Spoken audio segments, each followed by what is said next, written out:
Madam Speaker, it appears to me, and this is my opinion, that the real intent of these proposals is to expand the positions of power at the expense of citizens and to negotiate post-regime political deals. I respectfully submit that the attempt to water down one of the best constitutions in the world is not only illegal, but it's also null and void. Madam Speaker, it is my strong view that this is neither a parliamentary initiative nor is it a popular initiative, because those are the only two approaches by which a constitutional amendment can be initiated. It is neither of them. Instead, it is a legal hermaphrodite unknown to our Constitution, having been initiated by the executive with the unfortunate support of the opposition, and the people were roped in at the very end in a desperate attempt to sanitize an illegal process. Honorable Speaker, this bill aims at removing what the executive considers as the inconveniences of the 2010 Constitution on the limits of the powers of the executive. The implementation of these proposals, Honorable Speaker, will lead to higher taxes to cater for a larger parliament and a larger executive. The potential of our parliament, dear Kenyans, is going to be 640 members of the National Assembly and Senate, theoretically. This bill surprisingly is silent on how to tame the fundamental problem of a high public wage bill in our country. Honorable Speaker, how will I support a bill that interferes with the independence of the judiciary by introducing an ombudsman nominated by the executive, vetted by parliament, to spy on judges, intimidate judges, harass judges, and draw back on the independence of the judicial arm of the state? Madam Speaker, the Judicial Service Commission must always remain with a majority of commissioners coming from the judiciary, not from other arms of government, if we have to retain the independence of the judiciary. Madam Speaker, my conscience will not allow me to support a bill that claws back on the democratization of the police by undermining police reforms that were aimed at transforming our police from a force to a service. Madam Speaker, I cannot countenance an amendment of this Constitution to neutralize the powers of the National Police Service Commission and concentrate those powers on the person of the Inspector General of Police. Honorable Speaker, how does a right-thinking Kenyan lawyer of my stature support a constitutional amendment that removes the rightful role of trade unions, Parliament through the Parliamentary Service Commission, and the civil servants through Public Service Commission, their right to nominate members or commissioners of the Salaries and Remunerations Commission? Madam Speaker, there is zero mention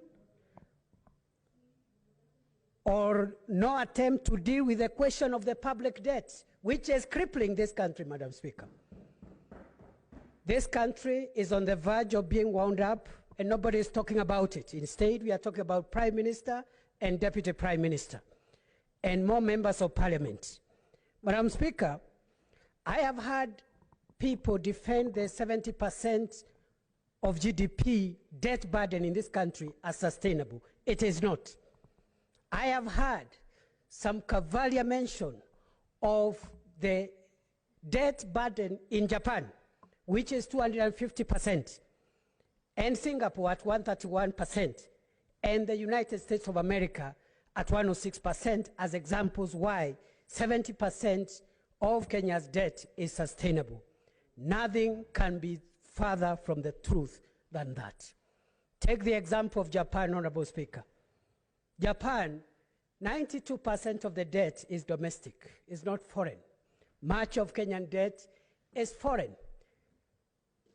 Japan, most of the debt is owed to the Bank of Japan, which is the equivalent of the Central Bank of Kenya, in form of government bonds. And the interest rates are almost zero. The interest rates of our loans, which are mainly commercial, foreign loans, 7%, 9%. Japan, Madam Speaker, is a manufacturing giant, and therefore that debt is cushioned by a huge export portfolio. One may want to ask, what does Kenya export? Nothing, Madam Speaker. Japan's debt is also cushioned by the fact that also Japan is the largest creditor on earth, with overseas assets and foreign currency to the tune of 3 trillion US dollars. What does Kenya own abroad? Nothing, Madam Speaker. This country is staring at bankruptcy. And very soon will be humiliated the way Sri Lanka has been humiliated to cede its port to the Chinese. The way Zambia, our brothers down south, are being humiliated to release the international airport, the Kenneth Kaunda International Airport, and their equivalent of Kenya Power to the Chinese because of the greed for loans. Madam Speaker, that is what this BBI should have been about. Madam Speaker, I will not support this bill because, among other things, Madam Speaker, the gains, which are few in this bill, can be realized without touching even a single article of the Constitution. I'll give you an example. Implementing just one article, which we have refused to implement, Article 10, will speak to the entire of this eclectic mumbo-jumbo of legal amendments that we do not require. Madam Speaker, allow me to read Article 10, which speaks to the national values and principles of governance of our country, which binds every organ of state and every arm of government whenever it is interpreting the Constitution, applying the Constitution, or even implementing public policy decisions. What values should guide public institutions? Patriotism, national unity, devolution of power, rule of law, democracy, public participation, human dignity, equity, social justice, inclusiveness, equality, human rights, non-discrimination, and the protection of the marginalized. Good governance, integrity, transparency and accountability, and sustainable development. That's all we need to implement. Madam Speaker, with respect to the 70 proposed new constituencies, I submit as follows. Number one, this is an usurpation, an illegal usurpation of the powers of the IBC, which cannot be countenanced unless there is an amendment to the Constitution further to what we have at the moment. Madam Speaker, secondly, this list in Schedule 2 is dividing Kenya and actually is a contradiction to the stated ideals of inclusivity in the BBI. 28 counties will get new constituencies, 19 counties will be left on their own. What message are we talking? And yet, Madam Speaker, and I want to go on record that I have no objection to more constituencies in any part of this country. But for heaven's sake, Nairobi now has 18 members of parliament. You want to add 12 others. There will be 30 members of parliament in Nairobi. Kiambu has 12. You add 6, there will be 18. Within the two counties of Nairobi and Kiambu, you have 50 members of the National Assembly, which is the size of some parliaments in some countries the size of Kenya. Yet, Madam Speaker, if that was the intention, then why is Kitui not on the list? Why is Marsabit not on the list? Why is Tharaka Nithi not on the list? Why is Wajir not on the list? Senator, there is a point of order from Senator Sakaja Johnson. Madam Speaker, I was initially enjoying the submission by Professor Abraham, who happens to have gone to a very good school, the Duke of York. But Madam Speaker, is it in order for a lawyer of his stature who understands the principle of equality of the vote to question why Nairobi with 17 should get more, yet one constituency with 400,000 people in Nairobi represented by the same person, yet in Tharaka Nithi it is a quarter, goes against the same principle that he is extolling as, you know, a legal scholar, Madam Speaker? Why is it a problem? Madam Speaker, if you want to get a constituency, it does not mean that those who deserve should not get. You should lay claim as to why you should also get, but not those who are underrepresented. Madam Speaker, 400,000, 300,000 people with one member of parliament, and we're talking about equality of vote, Madam Speaker. Senator Kindiki, continue. I don't know. We have something called... I hope you held my time for 2 minutes. Point of argument these days. Madam Speaker. Continue, yeah. Senator for Nairobi did not listen to me. I have a lot of respect for him. He came to the school I went to 20 years that after I left. Is it 30 or 40 years or thereabout? However, Madam Speaker, I said I have no grudge against any part of the country getting a new constituency. I just asked, where is North Horr? North Horr is the size of central Kenya, Western Province, and Nyanza combined. One constituency. And unless you want to tell the people of North Horr, you guys are not Kenyans, unless that is the message, we will not understand these proposals. Madam Speaker, the timing is wrong. With COVID and an economy in shambles, we don't need these amendments. Honorable Speaker, a faithful implementation of this constitution will cure all the ills that have been identified by so many people. Honorable Speaker, I have heard people talk about there being a constitutional moment in this country. There is none. In my humble view, a constitutional moment would exist when there is a general and near universal convergence of opinion among the general public that the amendments are not only necessary, but are also in the public interest. These amendments are neither necessary nor in the public interest, Madam Speaker. Many of the provisions in the BBI bill are laughable, to say the least. Honorable Speaker, we are amending the Constitution to make Kenya compliant with the regional integration issues. You don't need to. Article 2.5, which provides that any treaty between Kenya and foreign countries become part of the law of Kenya, is the avenue to use to reach to this desired amendments. Madam Speaker, how do I support an amendment to include duties of the citizen, responsibilities of the citizen?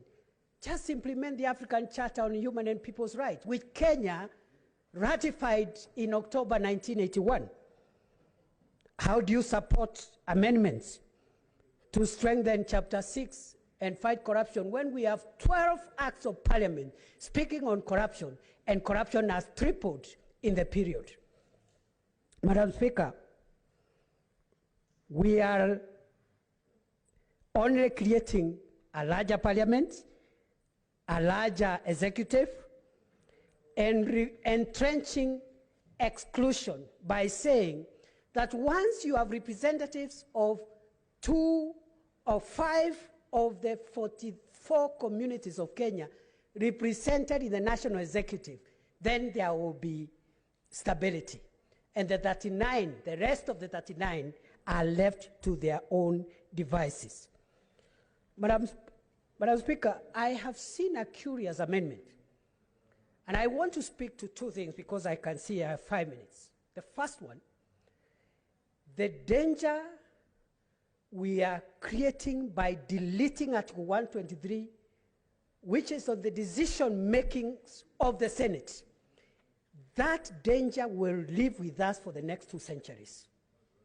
Many people who are proposing that Senate now becomes a one senator, one vote matter do not understand the fundamental differences between the National Assembly, which is wired ideologically as a majoritarian house, and the Senate, which is the upper house, which is supposed to balance between the interests of the nation by equalizing counties, irrespective of population and size. Upper chambers around the world exist to only perform that role.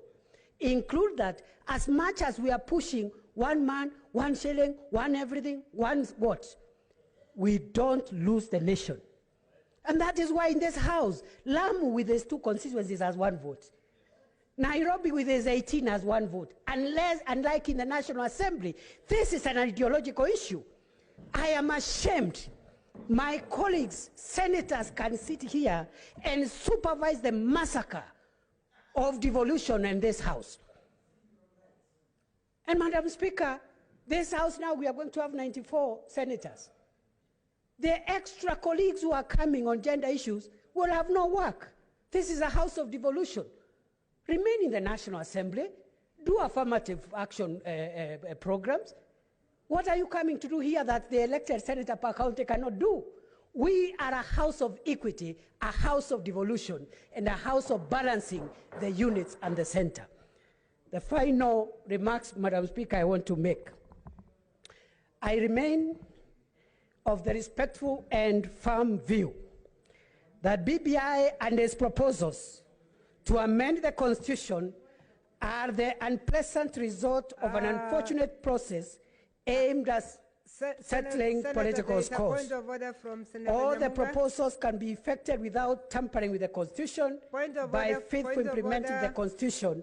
Point of order from Senator Nyamunga. Just have a thank you, Honorable Speaker, for giving me this opportunity. And with all this due respect to the Senator, Professor Kindiki, what is the insinuation that is giving us by saying that what is the rest of the women who will be elected as second members of the county members to this house mean? What does that mean? Does it mean that women will not add value to this house, Madam Speaker? Thank you, Senator. You have 2 minutes remaining. And for that reason, I will ignore the question because it is not relevant to what I said. I want to conclude my remarks, Honorable Speaker, with a message to the people of Kenya. When this bill is presented to you, the people of Kenya, in the referendum, because I have lived long enough in this country and I know what is likely to happen. By fire, by force, this process may go on with or without what we have said. This is my message to the people of Kenya. For Kenya, our dear country, to advance from where we are at the moment. The people must learn to be the rightful masters over all the 3 arms of government and the organs of state, the legislature, the executive, and the judiciary. And therefore, the people in the instant case ought to overthrow not the Constitution, but the men who seek to pervert the Constitution in wherever they are holed up. Smoke them out, overthrow them, and defend the Constitution. And therefore, Madam Speaker, on this afternoon, on the floor of the House, so that I, Kithure Kindiki, Senator for Tharaka Nithi, that I will be found to have stood on the right side of history when it mattered, at a time when our country is going through unprecedented difficulties. I will be on the people's side, and I'll stand on the right side of history. Madam Speaker, I oppose this motion in totality.